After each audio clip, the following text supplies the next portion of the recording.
I've spent the last few minutes preaching the gospel of delays. We discussed court delays, occasioned by the eviction ban. Those particular delays are beyond our control. So that's excusable, but what is inexcusable is when the delays are caused by things that we could prevent, things that are in our control. By way of example, it is in our control to ensure that we kickstart the eviction process correctly. It is in our control to ensure that our contract documentation is correct. It is in our control to ensure that our contract documentation is correct at term commencement. It is in our control to ensure that the notices we serve are valid. What is in our control is what we must control. Therefore, we must control it.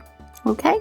Instead of wishing and hoping and leaving it to the gods, being in a wishy-washy position where we don't even know what entails validity of a notice and what doesn't, that is not going to serve us, not in this particular environment. So let's get started now and ensure that all the paperwork that we send out to the tenants and to the court is correct and legally binding. We must dot every I, cross every T to avoid losing time and money.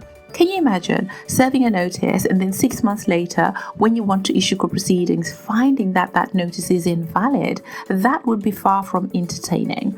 If you were a letting agent, perhaps, and you served an incorrect notice, how would you explain that to your landlord client? That could be a potential negligence claim, couldn't it? So do you see why I insist on getting things right at the outset?